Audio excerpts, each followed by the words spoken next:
Education से अपने हाथ धो रहा है।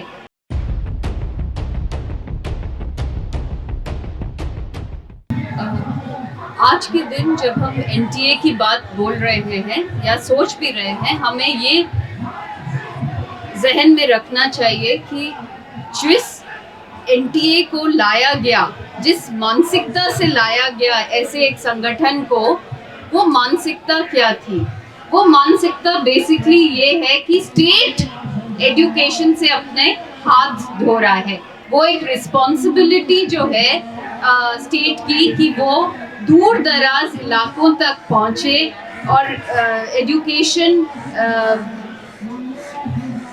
उन तक पहुँचाए, वो भी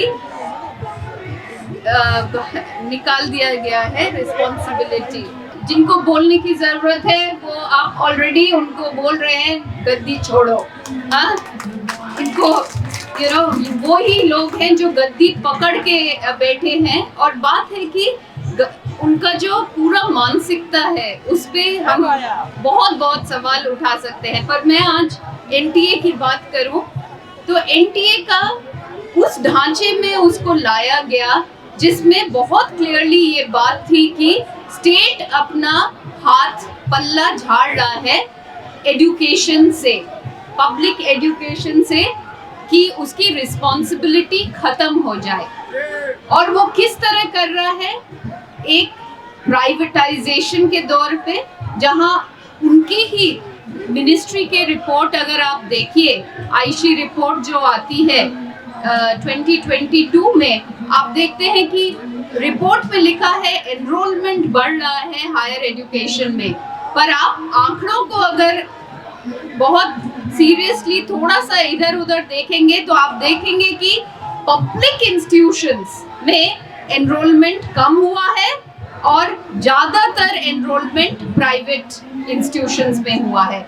तो प्राइवेट इंस्टीट्यूशंस का रहना और पब्लिक इंस्टीट्यूशंस को खराब करना, इस नीति के बीच में आपको एनटीए को डाल के देखना है।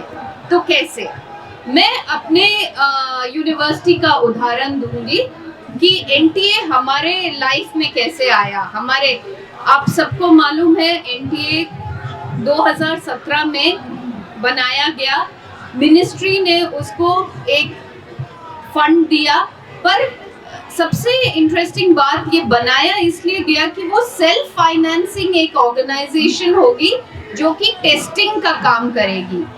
हाँ, जितने भी, और ये तय दिया गया कि स्टूडेंट्स को कितने सारे एग्जाम्स देने पड़ते हैं, उनके सहूलियत के लिए हम ऐसा एक एजेंसी लाएंगे जो सारे एग्जाम्स एक ही जगह, एक ही डेट ऐसे करेंगे। पर हमें उस टाइम भी नहीं मालूम था कि एनटीए को इतना प्रोत्साहन मिलेगा कि वो हर तरह का एग्जाम करना शुरू कर देगा। जब इधर तक कि सिर्फ एडमिशन ही नहीं, पर सरकारी यूनिवर्सिटीज में जो भर्ती हो रही है उसका भी एनटीए एग्जाम लेना शुरू कर दिया। ठीक है। नाउ जेएनयू में कैसे एनटीए आया? इसमें एक व्यक्ति हैं जो आजकल यूजीसी चेयरमैन बने हुए हैं। वो व्यक्ति एनटीए के बोर्ड में थे। अब कोई अगर बोर्ड में होता है तो उसका नेचुरली इंटरेस्ट होता है कि एनटीए का काम बढ़ाया जाए। कैसे बढ़ाया जाए? बोर्ड में तो हमारे वाइस चांसलर उस टाइम मामिडाला जगदीश कुमार, वो उस टाइम जेएनयू के वाइस चांसलर तो थे ही, पर वो एनटीए के बोर्ड में थे। और इस कॉन्फ्लिक्ट ऑफ इंटरेस्ट को आप सामने रखिए कि उनका मन था कि एनटीए का हाथ स्ट्रॉन्ग करा जाए। तो उन्होंने करा कि जेएनयू का जितना भी tried and tested examination system था, जो कि 77 सेंटर्स में एग्जाम लेते थे, कभी लीक नहीं हुआ, कभी कोई प्रॉब्लम नहीं आई।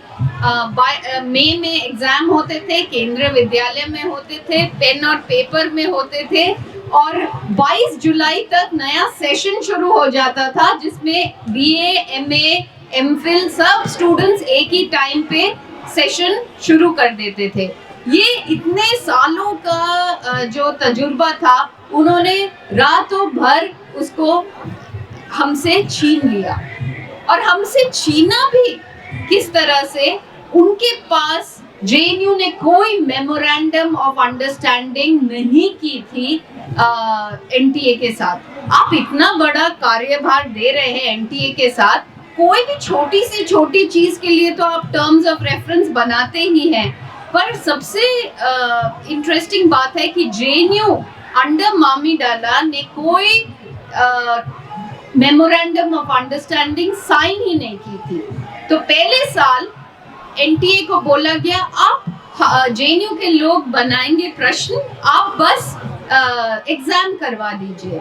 ठीक है, अब एनटीए क्यों करवाएगा एग्जाम? उस साल तो जेएनयू को पैसे देने पड़े एनटीए को। अगले साल फिर जब बात आई एग्जाम लेने का, तो बोले कि नहीं नहीं, इस बार आप क्वेश्चन भी सेट कर दीजिए और एग्जाम भी ले लीजिए। तो एनटीए का काम और बढ़ा दिया। पर इन सब चीजों में जब हमने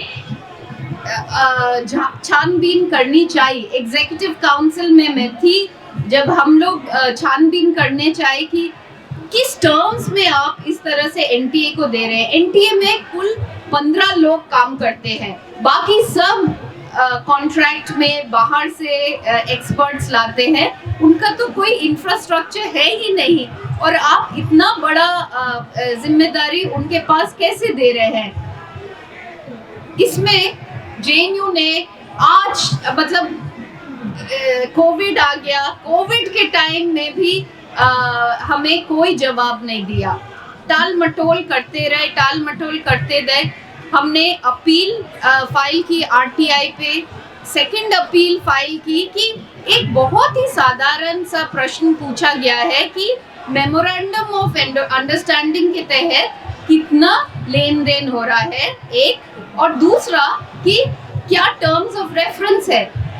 फाइनली जब वो जज के सामने टाल मटोल कर रहे थे, तो जज ने कहा, भैया हाँ या ना, आपके पास है या नहीं है। और तब पता चला कि जेएनयू ने कभी मेमोरेंडम ऑफ अंडरस्टैंडिंग ही नहीं साइन किया।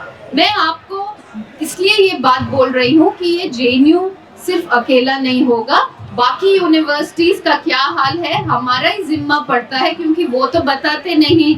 हमारा ही जिम्मा होता है कि पता तो चले कि कितना क्या लेन देन हो रहा है। एनटीए को भी हमने आरटीआई डाला, एनटीए का जवाब आया, उन्होंने मेमोरेंडम पे कुछ बात ही नहीं की क्योंकि था ही नहीं, पर उन्होंने ये जरूर बोला कि हमारा जो कॉस्टिंग था उससे ज्यादा 2.5 करोड़ ज्यादा खर्च हुआ है। ये 2019 की बात उन्होंने हमें बताई। ठीक है, 2.5 करोड़। हाँ, हमें बोला गया था कि ये कॉस्टिंग जो है ये यूनिवर्सिटीज को बहुत फायदा होगा, हमारे पास पैसे नहीं है, हम आराम से ये सब कर पाएंगे। बट ये जो कॉस्टिंग का बर्डन किसके ऊपर गया? वो स्टूडेंट्स पे गया। आप खुद जानते हैं कि एनटीए का फॉर्म कितने का आता है, बताइए कितने का आता है? 1200। अगर क्वेश्चन को चैलेंज करना हो, प्रति क्वेश्चन कितना मांगते हैं? 200 का, मैंने सुना है 1000 रुपए भी मांगते हैं। ठीक है, 1000 रुपए प्रति क्वेश्चन मांगते हैं। बात है कि स्टूडेंट्स के थ्रू से वो अपनी आय बढ़ाते गए, पर कोई अकाउंटेबिलिटी नहीं। आज तक आप चले जाइए एनटीए के वेबसाइट पे, वहाँ कोई एनुअल रिपोर्ट नहीं है। आप प्लीज, हमारे सांसद लोग यहाँ हैं, हम गुजारिश करेंगे कि वो ये उठाए। ये एनटीए एजेंसी है क्या जो पैसे बनाई जा रही है, लीक हो रहे हैं, आउटसोर्सिंग हो रही है, किसको देते हैं, क्या होता है, पर आपके साइट में एक एनुअल रिपोर्ट नहीं है, एक फाइनेंशियल स्टेटमेंट नहीं है। ये सारी चीजें प्रॉब्लमैटिक है। एनटीए का दूसरा पक्ष जो और बेहतर रख सकते हैं, एनटीए को हेड कौन करते थे, और इसलिए हम जनूटा और जितने भी सेंट्रल टीचर्स यूनियन है, फेटकूटा बोल के, हमने 3 मांगे रखी हैं। हम चाहते हैं कि पार्लियामेंट्री प्रोब में ये बात उठे कि मिनिस्ट्री ऑफ एजुकेशन, एनटीए और यूजीसी का क्या इन कनेक्शन है। एक जॉइंट पार्लियामेंट्री प्रोब करा जाए इन तीनों संगठनों पे, ministry of education, UGC and NTA, कि इनकी साठगांठ क्या है। यूजीसी अपना एग्जाम करवाती थी, वो भी एनटीए को दे दी। तो इन सब चीजों को लेके मैं अपनी बात खत्म करना चाहती हूँ, पर NTA needs to go because NTA stands for privatization. हमारे हाथ में कुछ नहीं है। क्वेश्चन पेपर सेट करने के बाद भी वो तो छोड़ ही दीजिए, अब तो मल्टीपल चॉइस पे चल रहा है देश, but you know, we have no say in the higher education policy, and NTA is one such institution. Thank you.